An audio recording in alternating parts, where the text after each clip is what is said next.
Good morning everybody and welcome back to another episode of Bareham Engines.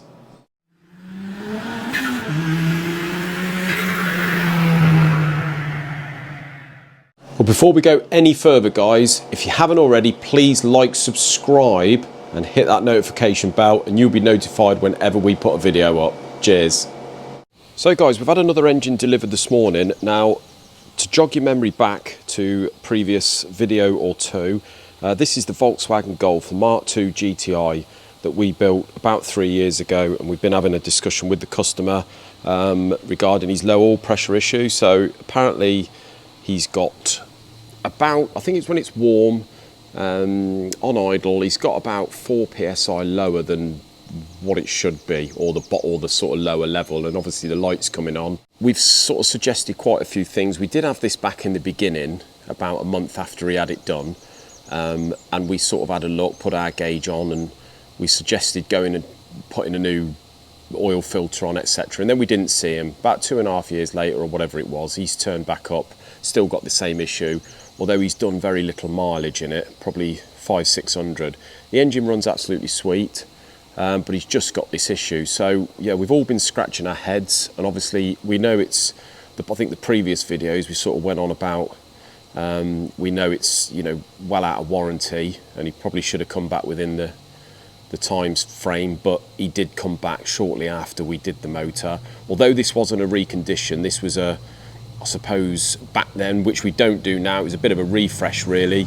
We ended up sort of servicing the head, just deglazing its set of rings, didn't grind the crank, anything like that. It was new shells and just put it together. It's a fairly simple motor, to be honest. So he did say that he didn't have this oil pressure issue beforehand.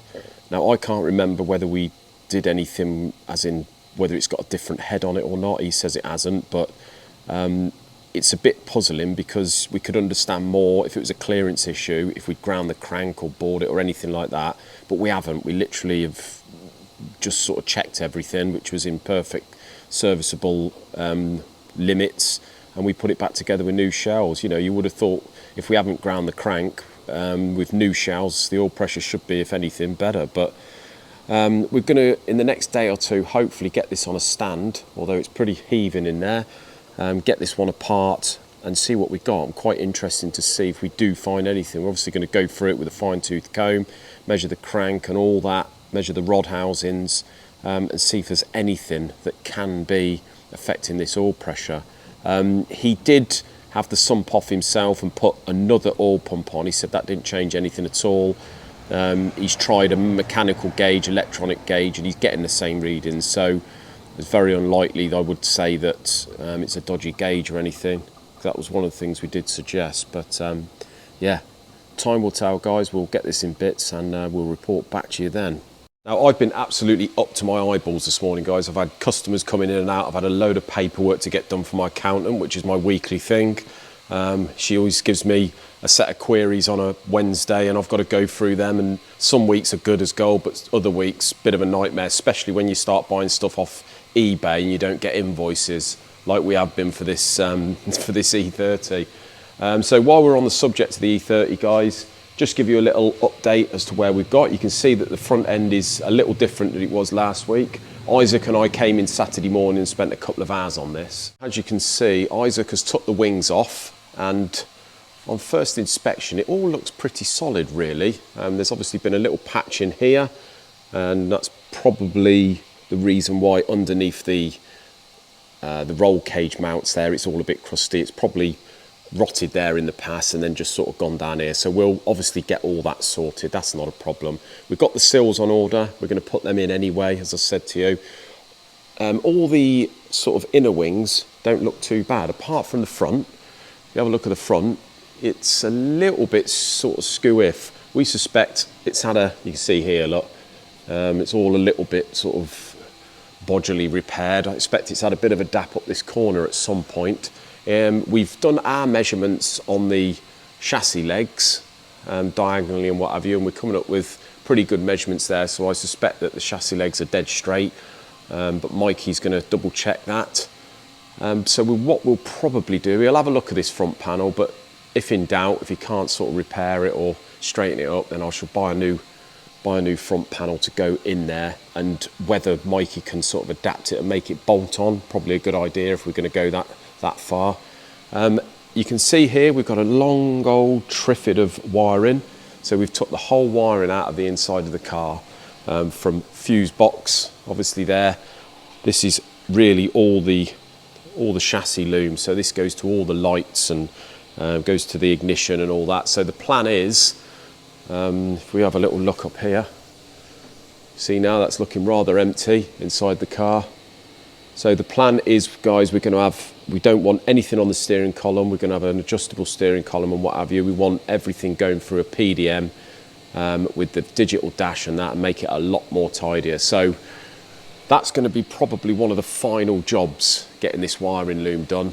Obviously what we want to do, the plan now is to get, Mikey's going to have it in a couple of weeks. He'll have it for a good 4, 5, 6 weeks, I expect, while he's doing all the body, fitting all the panels, etc., doing all the welding and the jiggery.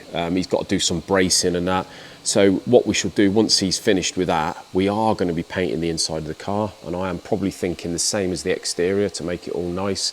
If we're going to go to this extent, we're going to make it, may as well make it all look a bit trick. So then we shall get everything dummy built, everything inside the car, everything under the bonnet, just make sure everything sort of fits okay. Then we'll strip it, then it's just going to go to my mate, and he's going to, Ryan is going to paint it. Right guys, thumbnail and title time. So this is just a little one, probably more aimed at our subscribers and viewers that run their own small businesses.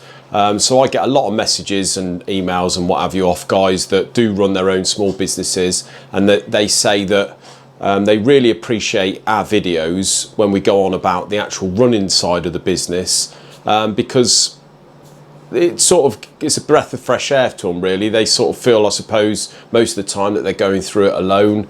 But no, you're not going through it alone, guys. We all go through it.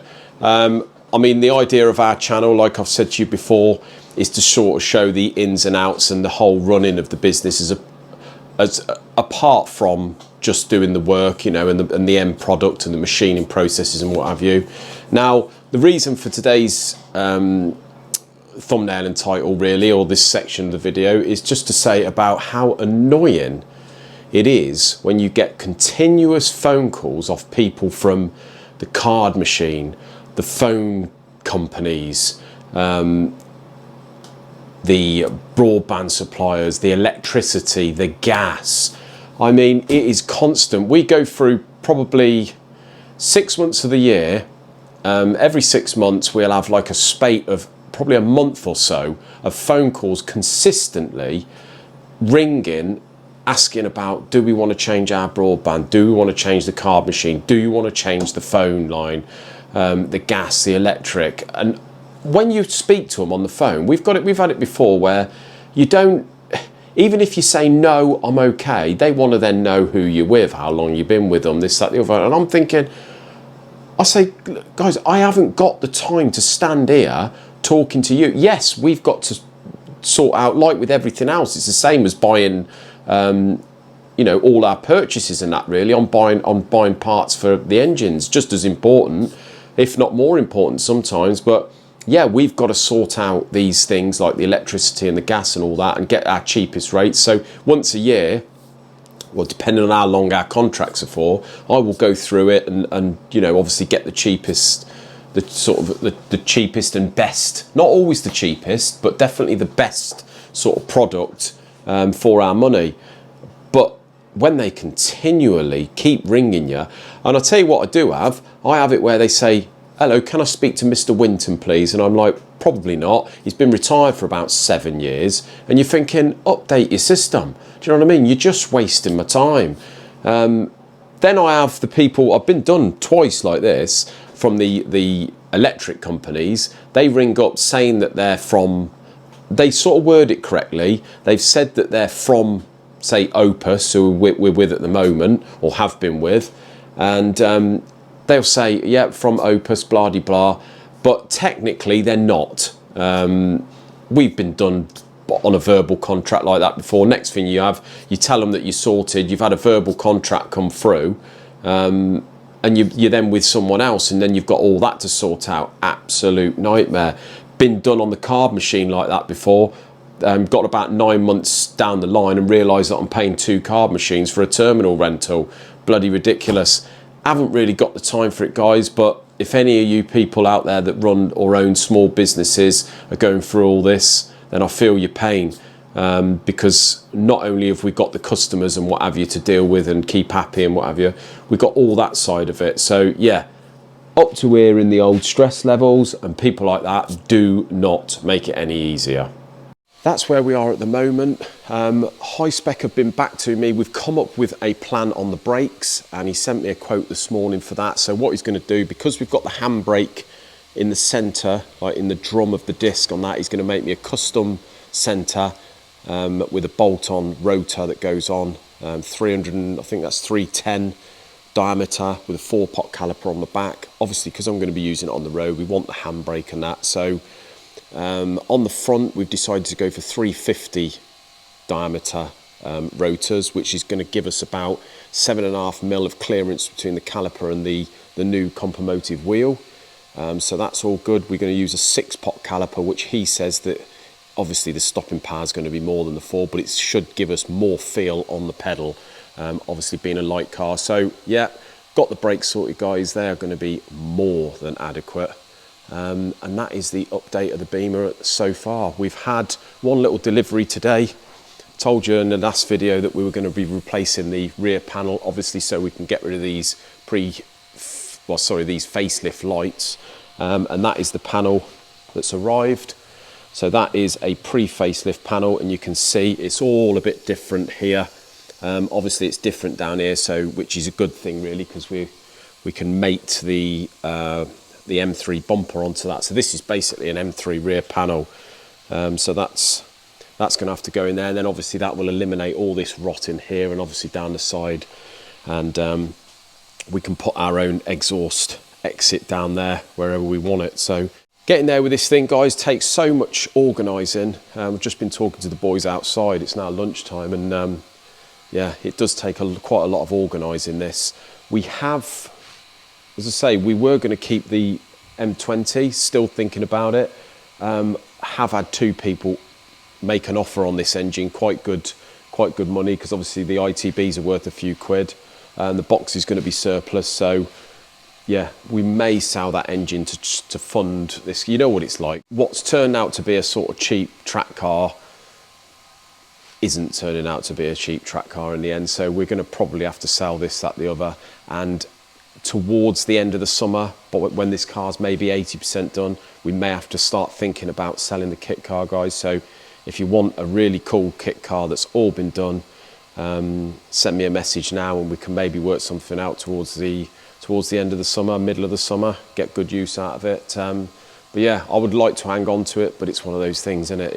If needs be, and we have to fund this at the end of the day, needs must. But yeah, it will be a shame, but could be a good little buy for someone. Hello, Lee. Nice to see you in a t-shirt, Paul. Well, it's a bit hot today, mate. Sit out in the sun. I've just got sunstroke. You always got sunstroke. Again. You've gone a bit red, though. Turn the camera around. I'm embarrassed. You've gone a bit red. Right. You've gone a bit red, mate. Right, what we got going on here, mate? That looks smart. This is a Pinto. Bottom end pretty much finished. Pretty much finished. Obviously, you've got to put the camber. I've only loosely put this front body on. Right. So we can get the camber on. Obviously, you need to put the Dizzy drive in there, and obviously the oil pump drive as well. Okay. But the sump's all bolted on. So the oil pump obviously is in the sump and these Pintos, same as the Cosworth. What you're meant to do is put the oil pump drive in from before you put the sump in, so it sort of stays there and doesn't disappear if you have to turn the engine over. But we like to just take the little thingy majiggy off and put it in the distributor end like that, so you can replace it, because they do wear. If you have a look, yeah, that one's warm. You takes the edges off, so you can just replace that whenever you want, periodically. But yeah, that looks really smart with that blue colour. Yeah. And the silver sump, black pulleys. So we just need a water pump for it and get the head sorted for it. Yeah, so the head, we're still waiting for the Centronic valve seat cutter. You can see the heads stacking up all over the shop. But we can't do anything with that cylinder head, wherever it is, Paul. Over there. I don't know where it is, actually. Can't really do anything until we've until we've cut the seats, because I think John's done the guides on it. Yeah, John's done the guides, sleeves. Yeah. So yeah, as soon as we get that back, which should have been last week, but it looks more like it's going to be the middle of this week now. So yeah, get it all sorted, tighten it down. It doesn't take long, is it, to tighten the head down and time it up? No. But I don't know, yeah, the paint job's come out quite nicely. Yeah, it looks very Shame nice. we couldn't vapor blast these covers in the sump, really. This is aluminium paint. Yeah. But I think they would come out nice, actually, in the vapor blast. Yeah. So. No, it looks very smart, mate. Thanks, mate. Well, it looks like Paul has just give our vapor blaster its first go in doing an actual block. First proper test. First proper test. So this is the straight 6 M54 engine that we've started to clean up now. Obviously got the go ahead, and we're a little bit worried. Obviously we bought the vapor blaster to do things like this, but we're a little bit worried first of all, because obviously we've got to now clean this out, Paul.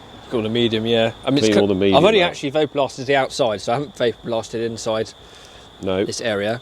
Although obviously there's some medium. Very, very clean. It does look like brand new. Well, that very impressed with the inside just came up some TFR quite well. Yeah.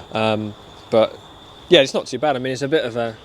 It's going to take a lot of cleaning. To be fair, you can still feel. It is. Yeah, it's going to be in the waterways, and obviously you've got bungs either side here. Yeah, so we're going to take these. The main oil gallery. We'll take these oil bungs out, obviously, and we're jet washing through, and it's going to take a few hours to clean it. But one thing's for sure, mate, it's done now, so it's a bit late, and you just got to clean it. Yeah. But it'd be interesting to see sort of how long it does take to get one clean, as opposed to not doing it and having to clean the outside with a wire brush, etc.